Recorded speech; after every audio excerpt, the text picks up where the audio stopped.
భారతీయ సంస్కృతి సాంప్రదాయాలకు నిలయమైన గుడులకు పరిరక్షించాలని కోరారు విశ్వ హిందూ రక్షా సభ్యులు. ఆలయాల రక్షణకు విశ్వ హిందూ రక్షా పరిషత్ ఆధ్వర్యంలో మన గుడి మన బలం కార్యక్రమం నిర్వహిస్తున్నట్లు తెలిపారు. ఆ సంస్థ మహిళా విభాగం అధ్యక్షురాలు యమునా పాఠక్ సోమాజిగూడ ప్రెస్ క్లబ్ లో ఇందుకు సంబంధించిన పోస్టర్ను ఆవిష్కరించారు. తమ సంస్థ ప్రతి దేవాలయాన్ని సందర్శిస్తూ పటిష్టతకు ప్రత్యేక కృషి చేస్తుందని చెప్పారు యమునా పాఠక్. దేవాలయాలను రక్షించుకునేందుకు ప్రతి ఒక్కరూ నడుం బిగించాలని పిలుపునిచ్చారు. ఈరోజు మన గుడి మన బలం అనే కార్యక్రమానికి మనం ఈరోజు శ్రీకారం చుట్టాం.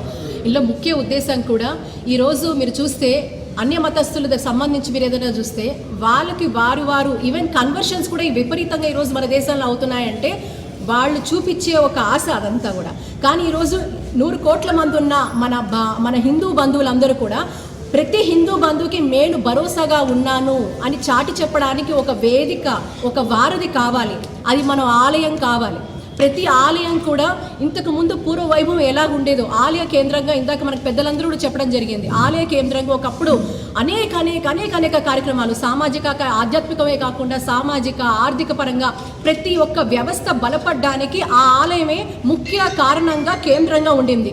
మరి ఈ రోజు మనం తెలుసు మన దేశం మీద జరిగిన అనేక దాడులన్నీ కూడా ఆలయం అంటే భారతదేశం మన భారతీయ సంస్కృతికి వెన్నుముక్క ఏమిటి అంటే అది ఆలయం. ఆ ఆలయాన్ని కనుక తొలగిస్తే దాని యొక్క పూర్తిగా కూడా ఆలయం అనే అంశాన్ని తొలగిస్తే భారతీయుల యొక్క పూర్తి సంపద అంటే వారి యొక్క మన ఒక స్ట్రెంత్ ఆలయం అని వారు తెలుసుకున్నారు. మన సంస్కృతికి నిలయాలి అనే ఆలయాన్ని తెలుసుకున్నారు.